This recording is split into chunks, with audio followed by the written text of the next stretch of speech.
그녀는 맨발로 아파트 복도를 걸어 나왔습니다. 손에 든 것이라곤 낡은 핸드백 하나. 등 뒤에서 쾅 닫히는 철문 소리가 그녀의 28회 인생 전부를 끊어버렸습니다. 몸만 나가. 남편이 내뱉은 마지막 말이 아직도 귓가에 맴돌았습니다. 그 순간 은영은 알았습니다. 이제 돌아갈 곳은 없다는 것을. 친정은 여전히 가난했고 두 아들은 저 문 안에 남겨졌으며 그녀에게 남은 건 오직 이 몸뚱이 하나뿐이라는 것을. 하지만 이것이 끝이 아니었습니다. 아니, 이것은 시작에 불과했습니다. 안녕하세요. 라이프백 스토리입니다. 오늘 사연은 조용히 균열이 시작되던 한 가정의 이야기입니다. 겉으론 평온해 보였지만 누구도 몰랐습니다. 그녀의 마음은 이미 깊게 금이 가고 있었다는 걸요. 그리고 결국 그 금이 완전히 무너져 내리던 날, 그녀는 평생 단 한 번뿐일 결심을 하게 됩니다. 지금부터 그 신호가 어떻게 시작되었는지 함께 따라가 보겠습니다. 조은영, 그녀의 이름입니다. 직업 군인의 딸로 태어나 가난 속에서도 반짝이던 소녀가 어떻게 이 자리까지 오게 되었는지, 그리고 어떻게 다시 일어섰는지, 오늘 그 이야기를 들려드리겠습니다. 1970년대 후반 강원도 산골 작은 마을. 직업군인 조병철의 가정은 넉넉하진 않았지만 늘 웃음소리가 끊이지 않았습니다. 아버지, 저 이번 시험에서 1등 했어요. 13살 은영이가 성적표를 펄럭이며 뛰어 들어왔을 때 조병철은 큰 손으로 딸의 머리를 쓰다듬었습니다. 우리 은영이가 또 1등이야? 이 아버지 어깨가 으쓱해지는구먼. 네 남매 중 둘째였던 은영은 유독 공부에 재능이 있었습니다. 선생님들은 입을 모아 말했습니다. 이 아이는 서울대도 갈 수 있다고. 하지만 운명은 늘 그렇듯 예고 없이 찾아왔습니다. 그해 겨울 훈련 중이던 조병철이 사고로 세상을 떠났습니다. 42 한창 나이였습니다. 장례식장에서 어머니 김순덕은 넋이 나간 사람처럼 앉아 있었습니다. 갑작스러운 가장의 죽음. 16 은숙, 13 은영, 10살 은미, 8살 막내 은철. 내 아이를 홀로 키워야 한다는 현실이 그녀의 어깨를 짓눌렀습니다. 군인연금이 나오긴 했지만 내 아이를 먹이고 입히기엔 턱없이 부족했습니다. 김순덕은 새벽 4시에 일어나 두부를 만들어 시장에 내다 팔기 시작했습니다. 손은 갈라지고 허리는 휘었지만 그녀는 단 한 번도 아이들 앞에서 한숨을 쉬지 않았습니다. 은영이가 중학교 졸업을 앞둔 어느 날이었습니다. 담임 선생님이 김순덕을 따로 불렀습니다. 사모님, 은영이는 인문계 고등학교에 보내셔야 합니다. 이 아이 머리가 아깝습니다. 김순덕의 눈가가 붉어졌습니다. 그녀도 알았습니다. 은영이의 재능을. 하지만 현실은 달랐습니다. 선생님, 저희 형편에 대학까지 보내기가. 그날 밤 은영은 어머니 방문 앞에서 한참을 서 있었습니다. 문틈으로 새어나오는 희미한 불빛. 그 안에서 어머니가 가계부를 들여다보며 눈물을 삼키는 소리가 들렸습니다. 엄마, 나 상고 갈게요. 은영이 문을 열고 들어섰습니다. 은영아, 괜찮아요. 상고 나오면 바로 취직할 수 있잖아요. 언니 대학 보내야 하고 은미랑 은철이도 있고. 내가 빨리 돈 벌어서 도울게요. 15 소녀의 눈에는 눈물 대신 단단한 결의가 담겨 있었습니다. 그날 은영은 자신의 꿈을 접었습니다. 아니, 꿈의 모양을 바꾸었다고 해야 할 것입니다. 상업고등학교에 입학한 은영은 거기서도 단연 돋보였습니다. 부기, 타자, 주산. 무엇이든 손에 잡으면 1등이었습니다. 졸업 후 증권사에 입사했을 때 21살 은영은 회사에서 가장 어린 직원이었지만 누구보다 빠르고 정확했습니다. 조은영 씨, 임원실로 와보세요.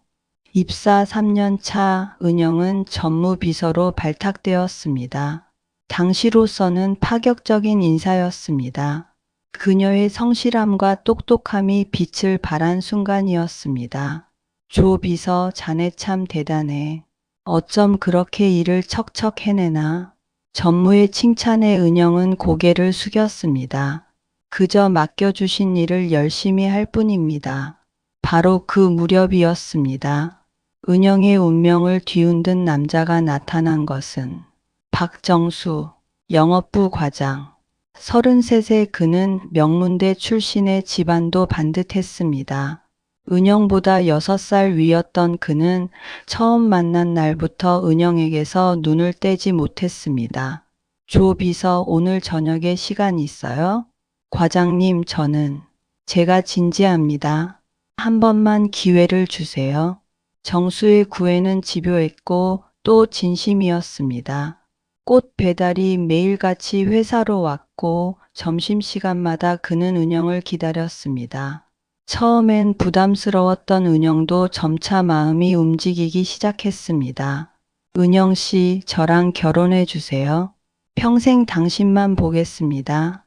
프로포즈는 남산타워에서 했습니다. 서울의 야경이 발 아래 펼쳐진 그 자리에서 은영은 눈물을 글썽이며 고개를 끄덕였습니다. 그때는 몰랐습니다. 이 결혼이 은영의 운명을 송두리째 뒤흔드는 첫 균열이 될 줄은. 사랑한다는 말 뒤에 숨겨진 시댁의 냉대와 남편의 무력함이 그녀를 어떤 지옥으로 끌고 갈지. 25의 은영은 그저 행복한 미래만을 꿈꾸었습니다. 결혼식은 소박했습니다. 아니, 소박하다기보다는 초라했습니다. 혼수도 없이 들어오는 며느리는 처음이네. 시어머니 한영자의 첫마디였습니다. 예식장에서 인사를 올리는 은영을 위아래로 훑어보던 그 눈빛. 은영은 그 시선에서 차가운 경멸을 읽었습니다. 하지만 애써 웃었습니다.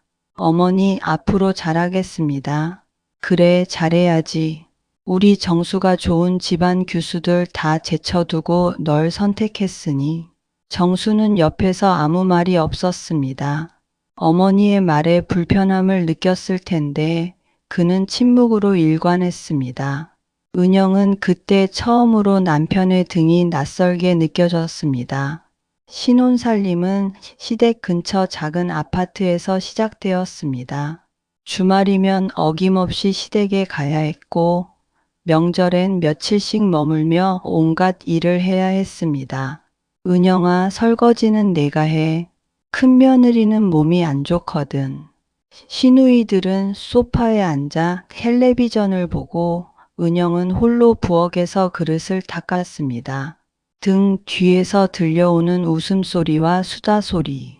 은영은 고무장갑 낀 손을 멈추고 잠시 눈을 감았습니다. 괜찮아. 처음이니까 그래. 시간이 지나면 나아지겠지. 스스로에게 수없이 되뇌었습니다. 첫 아이가 태어났습니다. 아들이었습니다. 시어머니의 얼굴에 처음으로 미소가 번졌습니다. 그래도 아들은 낳을 줄 아네.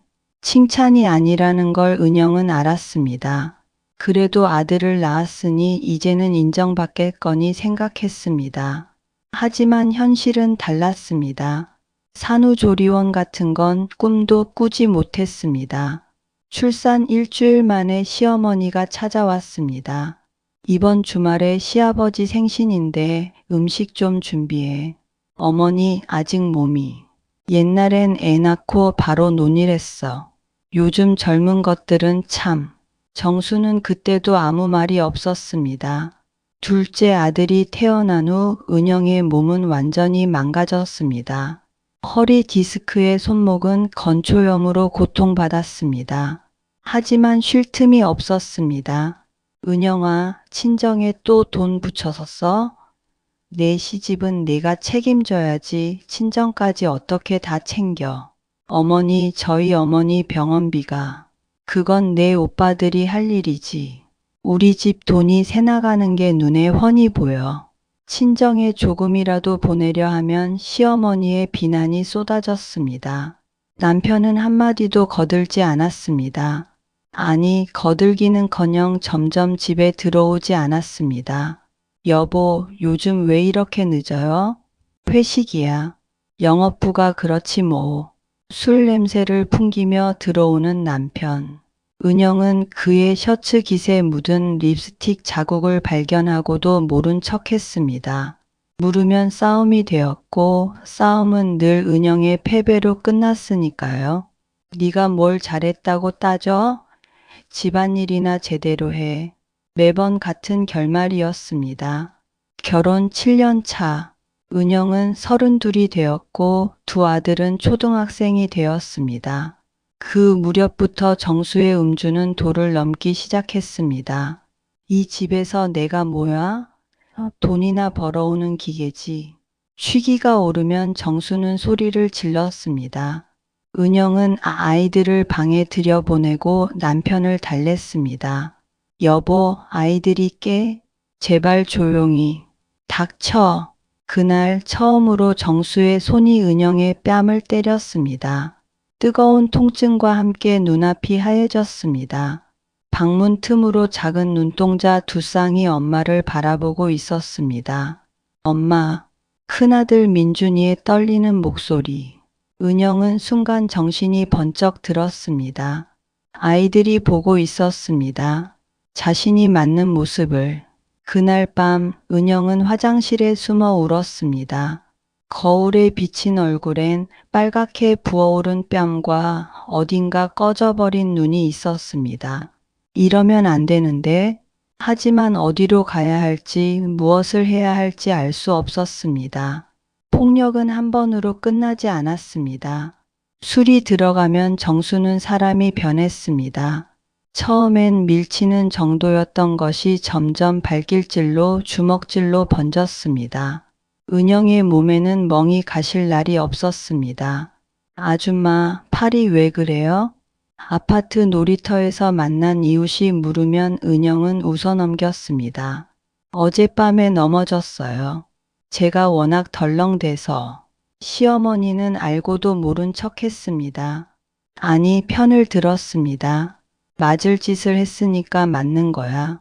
남편 비위 맞추는 것도 아내 노릇이지. 그 말을 들은 날 은영은 처음으로 이 집을 떠나고 싶다고 생각했습니다. 하지만 발목을 잡는 건 두 아들이었습니다. 10살 민준이와 8살 민서. 엄마가 없으면 이 아이들은 어떻게 될까? 결혼 10년 차 어느 겨울밤이었습니다. 그날 정수는 유독 심하게 취해 들어왔습니다. 야, 은영아. 거실에서 아이들과 텔레비전을 보던 은영이 일어섰습니다. 여보, 왜 이렇게 늦었? 말이 끝나기도 전에 정수의 발이 은영의 배를 걷어찼습니다.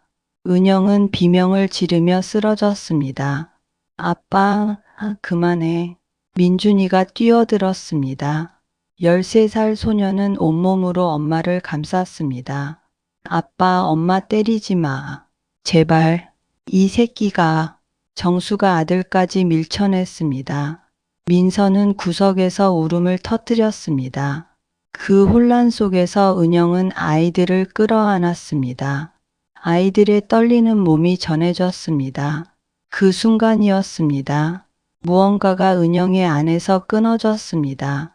참고 버티던 실 같은 것이 뚝 하고 끊어지는 소리가 들렸습니다.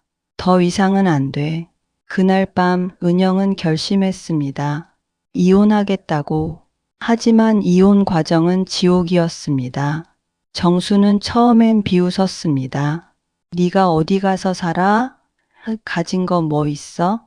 시어머니는 불같이 화를 냈습니다. 감히 우리 아들을 버려? 내년이 뭔데? 그리고 결정적인 말이 나왔습니다. 아이들은 두고 가. 몸만 나가. 은영은 양육권을 주장했지만 경제력이 없었습니다. 전업주부로 10년을 살았으니 수입이 있을 리 없었습니다. 위자료도 받지 못했습니다. 법적 다툼을 할 여력이 없었고 정수 측은 조직적으로 은영을 압박했습니다. 깨끗하게 나가면 아이들 면접권은 주지. 안 그러면 그것도 없어. 결국 은영은 모든 것을 놓아야 했습니다. 아이들, 살던 집, 10년간 일군 모든 것을. 이혼 신고서에 도장을 찍던 날 은영의 손이 떨렸습니다. 미안해, 민준아, 민서야. 엄마가 지금은 데려갈 수가 없어. 하지만 꼭 다시 올게. 꼭. 아파트를 나서는 은영의 등 뒤로 아이들의 울음소리가 들렸습니다. 돌아보면 주저앉을 것 같아서 은영은 이를 악물고 걸었습니다. 맨발이나 다름없는 맨몸으로. 친정에는 갈 수 없었습니다. 어머니는 여전히 두부를 만들어 팔고 계셨고 형편은 예나 지금이나 어려웠습니다. 은영은 동생 은미에게 전화했습니다. 언니, 왜? 무슨 일이야? 은미야, 나 갈 데가 없어. 전화기 너머로 은미의 목소리가 흔들렸습니다. 언니, 일단 우리 집으로 와. 천천히 얘기하자. 은미의 집에서 은영은 한 달을 거의 방에서 나오지 않았습니다. 먹지도 자지도 못했습니다. 눈을 감으면 아이들 얼굴이 떠올랐고 눈을 뜨면 자신이 얼마나 비참한 처지인지가 눈앞에 펼쳐졌습니다. 언니, 밥 좀 먹어. 이러다 쓰러져. 은미가 죽을 끓여왔습니다. 동생은 울먹이면서 은영의 손을 잡았습니다. 언니, 제발 힘내. 민준이 민서 다시 찾으려면 언니가 다시 일어서야 해. 그렇지 않아? 그 말이 은영의 가슴을 찔렀습니다. 맞았습니다. 이대로 무너지면 아이들은 영영 되찾을 수 없습니다. 28배의 모든 것을 잃은 은영은 30이 넘어 다시 세상 밖으로 나왔습니다. 은미는 당시 재개발 컨설팅 회사에서 일하고 있었습니다. 언니에게 같이 일해보자고 제안했습니다.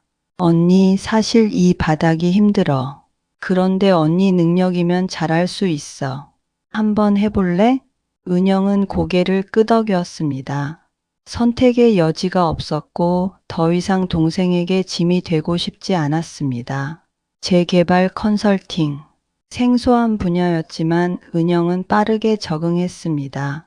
증권사에서 갈고 닦은 숫자 감각과 사람을 대하는 노하우가 빛을 발했습니다. 조은영 팀장님, 이번 계약 정말 대단했습니다. 3년 만에 은영은 팀장이 되었습니다. 그녀와 은미 자매의 실적은 회사 내에서 단연 돋보였습니다. 계약 성사율 1위, 고객 만족도 1위. 그러던 어느 날 은영과 은미를 처음부터 눈여겨보던 건설사 담당자 이상호가 말했습니다. 두 분 직접 회사 차리실 생각 없으세요? 저희 회사에서 지원해 드릴 수 있습니다. 자매는 서로를 바라보았습니다. 두 사람의 눈빛이 동시에 빛났습니다. 해보죠, 언니. 그래, 해보자. 그렇게 자매의 법인이 설립되었습니다. 은빛 컨설팅. 이름은 은영이 지었습니다.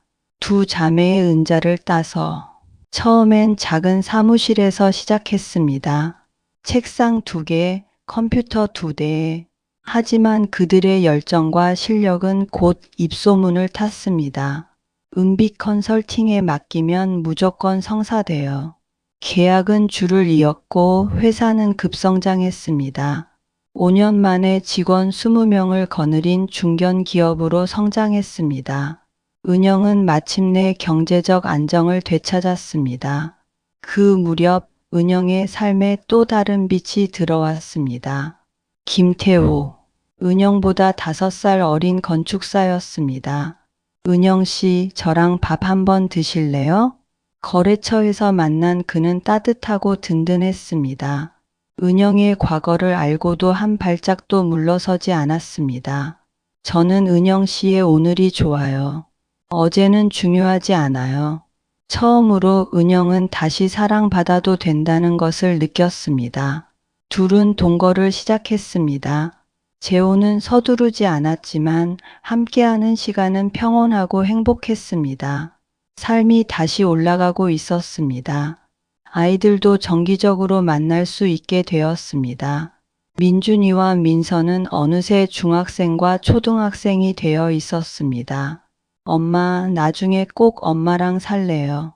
민준이가 한 말에 은영은 울음을 삼켰습니다. 그래, 엄마가 꼭 데려올게.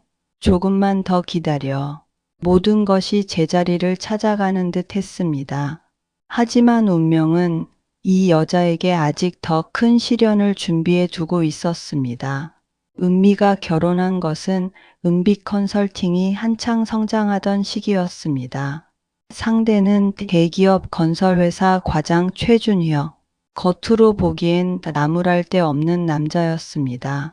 명문대 출신은 아니었지만 현장에서 잔뼈가 굵었고 무엇보다 은미를 좋아하는 눈빛이 진심으로 보였습니다. 언니, 준혁 오빠 괜찮지? 나 행복해질 수 있을 것 같아. 은영은 동생의 행복을 빌었습니다. 자신이 겪은 불행을 은미만은 피해가길 바랐습니다. 하지만 결혼 후 준혁의 본 모습이 서서히 드러나기 시작했습니다. 당신이 뭘 알아? 여자가 사업한다고 깝치는 꼴이 우습다니까. 술자리에서 돌아온 준혁이 내뱉은 말이었습니다. 은미는 당황했습니다. 오빠, 왜 그래? 무슨 일 있었어? 아, 됐고. 피곤해. 준혁의 속내는 이러했습니다. 명문대를 나오지 못한 학벌 콤플렉스. 회사에서 승진이 늦어지는 것에 대한 불만. 그리고 무엇보다 아내와 처형이 자신보다 돈을 잘 번다는 사실이 그의 자존심을 찔렀습니다. 여자 둘이 벌어온 돈으로 사는 남자. 회식 자리에서 동료가 던진 농담 한마디가 그의 가슴에 비수처럼 꽂혔습니다. 그날부터 준혁의 태도는 노골적으로 변했습니다. 은미를 무시하고 사업에 대해 비아냥거리고 집에서 점점 더 오만하게 굴었습니다. 하지만 정작 직접적인 갈등은 피했습니다. 대신 밖에서 상처받은 자존심을 달랬습니다. 외도 소문이 들려온 것은 결혼 5년 차 무렵이었습니다. 언니, 준혁 오빠가 다른 여자랑. 은미의 전화를 받은 은영은 가슴이 철렁했습니다. 은미야, 확실해? 회사 후배래. 사진도 봤어. 은영은 당장 달려갔습니다. 은미는 거실 바닥에 주저앉아 울고 있었습니다. 그 모습이 10년 전 자신의 모습과 겹쳤습니다. 은미야, 헤어져. 더 늦기 전에. 언니, 나 어떡해. 아이들도 있는데. 은미에게는 두 아이가 있었습니다. 5살 수진이와 3살 수연이. 은미는 아이들 때문에 참고 있었습니다. 마치 과거의 은영처럼. 상황은 점점 악화되었습니다. 준혁은 거리낌 없이 늦게 들어왔고 어떤 날은 아예 들어오지 않았습니다. 은미는 잠을 이루지 못했습니다. 살이 빠지고 얼굴에 그늘이 드리워졌습니다. 언니, 나 못 살겠어. 정말 못 살겠어. 그 전화가 마지막이었습니다. 그날 밤 은미는 극단적인 선택을 했습니다. 경찰에게서 연락을 받은 은영은 택시를 타고 달려가는 내내 비명을 질렀습니다. 거짓말이지? 거짓말이라고 해. 병원 영안실. 하얀 천 아래 누워있는 동생의 얼굴은 평화로워 보였습니다. 그게 더 잔인했습니다. 은미야, 은미야. 은영은 동생의 차가운 손을 잡고 울었습니다. 그 손은 어릴 적 자신의 손을 꼭 잡던 작은 손이었습니다. 아버지 장례식 때 서로를 부여잡고 울던 그 손. 장례식은 처참했습니다. 준혁은 슬픈 척 연기했지만 은영은 그의 눈빛에서 안도감을 읽었습니다. 마치 짐을 덜어낸 사람처럼.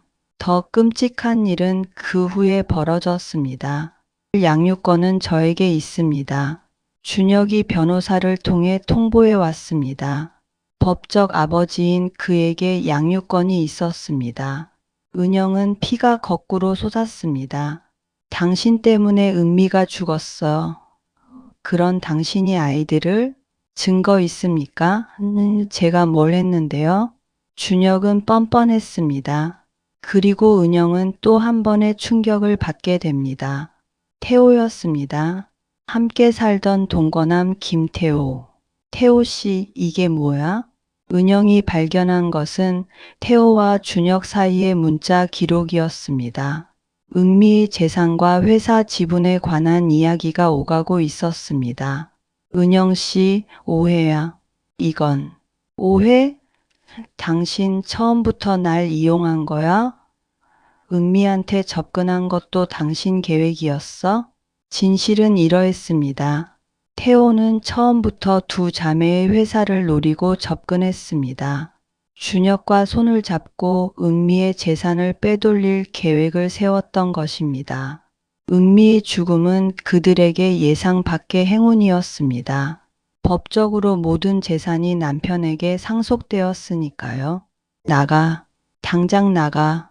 은영은 태호를 내쫓았습니다. 하지만 그게 끝이 아니었습니다. 은빛 컨설팅의 지분 중 은미의 몫이 준혁에게 넘어갔습니다. 회사 운영이 흔들리기 시작했습니다. 모든 것이 무너지고 있었습니다.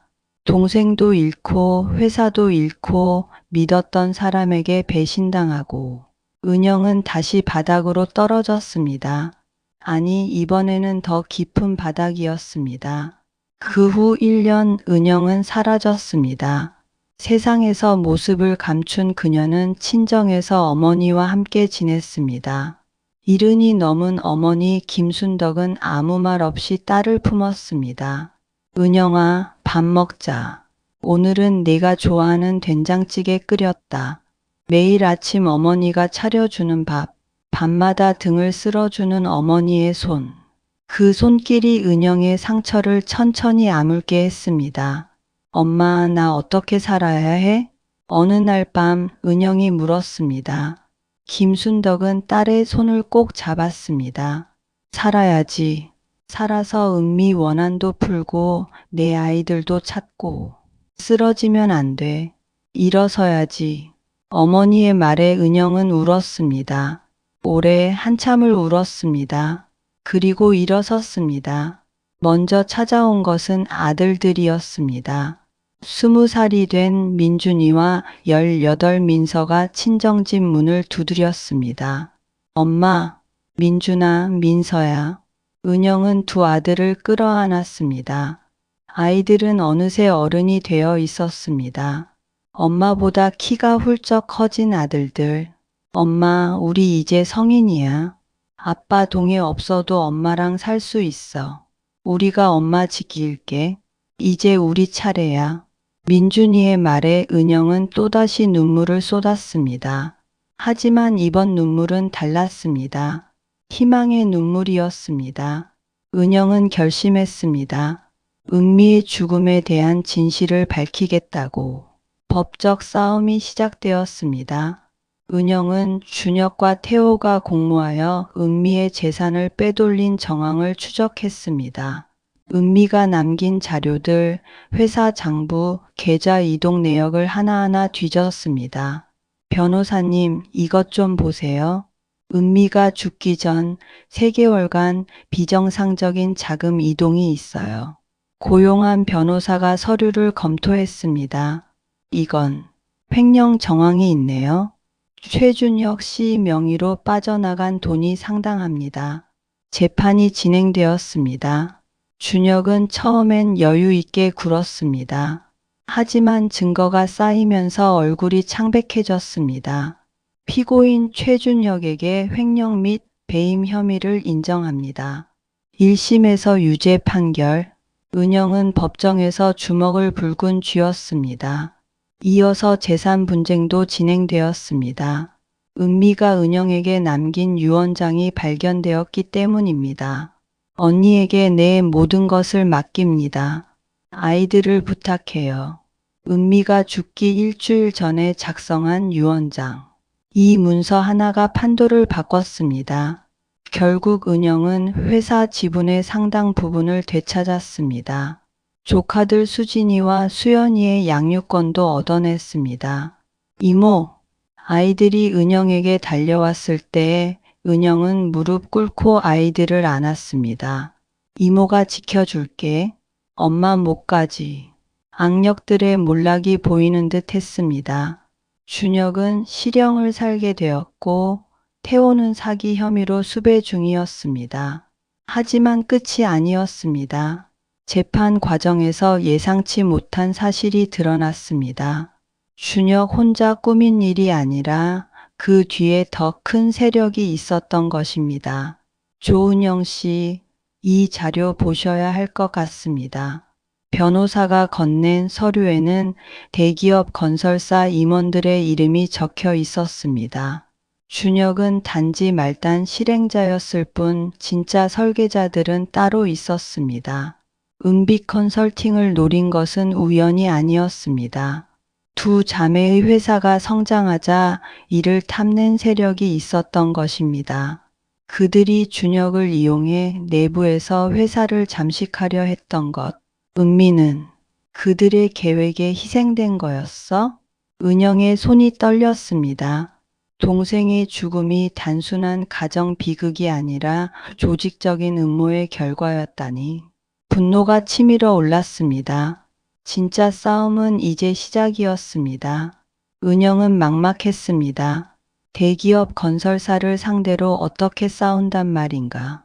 증거는 부족했고 상대는 거대했습니다. 그때 뜻밖의 사람에게서 연락이 왔습니다. 조은영 대표님, 저 기억하십니까? 이상호입니다. 이상호. 과거 은영과 은미 자매에게 회사를 차려보라고 제안했던 건설사 담당자였습니다. 이 과장님, 아니 지금은 뭐라고 불러야 하나요? 저는 그 회사 나왔습니다. 대표님께 드릴 말씀이 있어서요. 둘은 조용한 카페에서 만났습니다. 이상호의 얼굴에는 피로가 역력했지만 눈빛은 단호했습니다. 대표님, 은미 대표님 돌아가신 후 저도 조사를 했습니다. 회사 내부에서 무슨 말씀이세요? 이상호가 서류 봉투를 내밀었습니다. 두 분이 회사를 키울 때 저희 회사 임원들 사이에서 은빛 컨설팅 인수 논의가 있었습니다. 합법적으로 안 되니까 비합법적인 방법을 쓴 거예요. 최준혁은 그 계획의 실행자였습니다. 은영은 서류를 펼쳤습니다. 내부 회의록, 이메일 기록, 자금 흐름도 모든 것이 담겨 있었습니다. 이걸 어떻게? 저는 처음부터 두 분을 존경했습니다. 여자 둘이서 저렇게 능력 있게 사업을 일구는 거 대단하다고 생각했어요. 은미 대표님이 돌아가셨을 때 저는 뭔가 이상하다고 느꼈습니다. 그래서 몰래 자료를 모았어요. 왜 이제야 오신 거예요? 이상호가 고개를 숙였습니다. 두려웠습니다. 그들이 무서웠어요. 하지만 최준혁이 유죄 판결 받는 걸 보면서 결심했습니다. 진실은 밝혀져야 한다고. 은영의 눈에서 눈물이 흘렀습니다. 세상에 아직 이런 사람이 있었구나. 은미를 자신들을 기억해주는 사람이. 감사합니다. 이 과장님. 정말 감사합니다. 이상호의 자료와 은영이 모은 증거가 합쳐지자 진실의 윤곽이 드러났습니다. 건설사 임원 3명이 주도한 조직적인 범죄였습니다. 그들은 은빛 컨설팅뿐 아니라 다른 중소기업들도 같은 방식으로 잠식해 왔습니다. 은영은 검찰에 고발장을 제출했습니다. 언론에도 자료를 제공했습니다. 대기업 건설사 임원들, 중소기업 약탈 의혹, 기사가 터지자 사회적 파장이 일었습니다. 검찰 수사가 시작되었고 임원들은 줄줄이 소환되었습니다.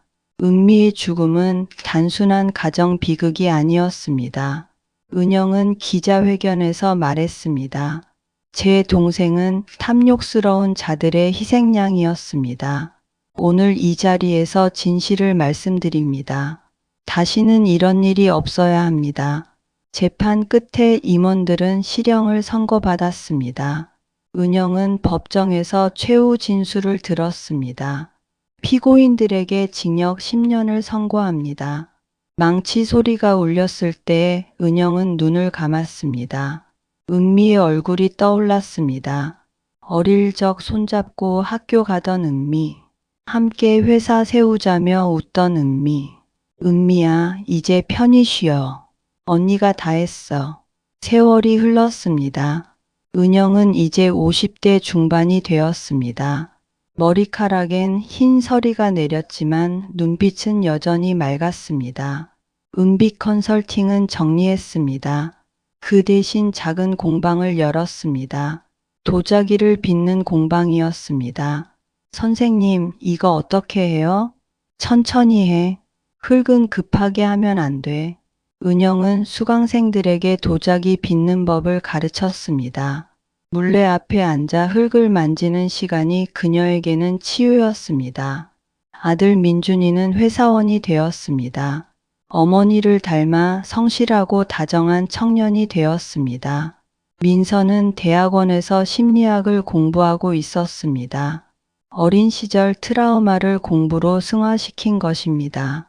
엄마, 주말에 갈게요. 수진이, 수연이도 데리고. 조카들 수진이와 수연이는 은영의 품에서 건강하게 자랐습니다. 수진이는 올해 대학에 합격했고 수연이는 고등학생이 되었습니다. 이모, 저 엄마 닮고 싶어요. 엄마처럼 당당하게 살고 싶어요. 수진이가 말했을 때 은영은 아이의 손을 꼭 잡았습니다. 네 엄마는 정말 멋진 사람이었어. 너희가 건강하게 크는 게 엄마가 가장 바라던 거야. 어머니 김순덕은 8순이 넘었지만 여전히 정정했습니다. 매일 아침 은영에게 전화했습니다. 은영아, 밥 먹었니? 네, 엄마. 엄마도 드셨어요? 늙은 어머니와 중년의 딸이 나누는 일상적인 안부. 그것이 얼마나 소중한 것인지 은영은 이제 압니다. 어느 봄날 오후 은영은 공방 뒤뜰에 앉아 차를 마시고 있었습니다. 햇살이 따스했습니다. 바람이 머리카락을 스쳤습니다. 문득 은미 생각이 났습니다. 만약 은미가 살아 있었다면 함께 이 햇살을 맞았을 것입니다. 나란히 앉아 차를 마시며 수다를 떨었을 것입니다. 은미야, 오늘 날씨 정말 좋다. 네가 좋아했던 그런 날씨야. 은영은 하늘을 올려다보며 말했습니다. 대답은 없었지만 스치는 바람이 동생의 인사 같았습니다. 상처는 아물었지만 흔적은 남았습니다. 그 흔적은 평생 지워지지 않을 것입니다. 하지만 은영은 그 위에 새 삶을 쌓았습니다. 무너진 자리에서 도망치지 않고 그 자리를 지키며 다시 집을 지었습니다. 저녁이 되자 가족들이 하나둘 모여들었습니다. 민준이가 와인을 들고 왔고 민서가 케이크를 가져왔습니다. 수진이와 수연이는 꽃다발을 안고 들어왔습니다. 어머니 김순덕도 지팡이를 짚고 왔습니다. 엄마 생일 축하해요. 이모 축하해요. 오늘은 은영의 생일이었습니다. 식탁에 둘러앉은 가족들을 바라보며 은영은 미소 지었습니다. 한때 모든 것을 잃었던 여자. 맨발로 집에서 쫓겨났던 여자. 하지만 지금 그녀 곁에는 사랑하는 사람들이 있었습니다. 모두 고마워. 정말 고마워. 촛불을 끄기 전 은영은 잠시 눈을 감았습니다. 무엇을 빌어야 할지 생각했습니다. 거창한 것은 필요 없었습니다. 그저 이 순간이, 이 평범한 행복이 계속되기를. 그것만으로 충분했습니다. 촛불이 꺼졌습니다. 박수 소리와 웃음소리가 방 안을 채웠습니다. 삶은 계속되고 있었습니다. 무너진 자리에 다시 집을 짓는다는 것. 그것은 그 자리를 떠나지 않은 사람만이 할 수 있는 일입니다. 조은영은 수없이 쓰러졌습니다. 아버지의 죽음, 가난 속의 꿈 포기, 남편의 폭력, 이혼, 동생의 죽음, 배신. 그녀의 삶은 시련의 연속이었습니다. 하지만 그녀는 매번 일어섰습니다. 도망치지 않았습니다. 무너진 자리 위에 주저앉아 울면서도 결국은 두 손으로 다시 벽돌을 쌓았습니다. 그것이 은영의 이야기입니다. 어쩌면 당신의 이야기이기도 할 것입니다. 우리 모두는 각자의 무너진 자리 위에서 집을 짓고 있으니까요. 우리가 살아가며 견디는 상처는 대부분 말하지 못한 자리에서 시작됩니다. 오늘 사연 속 그녀처럼요. 여러분은 어떤 순간을 견디며 살아오셨나요? 오늘도 어디선가 무너지고 있는 누군가에게 이 이야기가 닿기를 바랍니다. 당신도 다시 일어설 수 있다고. 그 자리에서 다시 시작할 수 있다고. 조은영이 그랬던 것처럼 혹시 마음속에 오래 묵혀둔 이야기, 누군가에게 털어놓지 못한 순간이 있다면 댓글에 남겨주세요. 당신의 한 문장이 누군가에게 큰 위로가 될지도 모릅니다. 라이프백 스토리는 여러분의 인생 이야기를 소중히 담아내고 있습니다. 구독과 좋아요, 그리고 알림 설정까지 부탁드립니다. 여러분의 한 번의 클릭이 큰 힘이 됩니다. 그럼 다음 이야기에서 다시 찾아뵙겠습니다. 오늘도 끝까지 함께 해주셔서 감사합니다. 라이프백 스토리였습니다.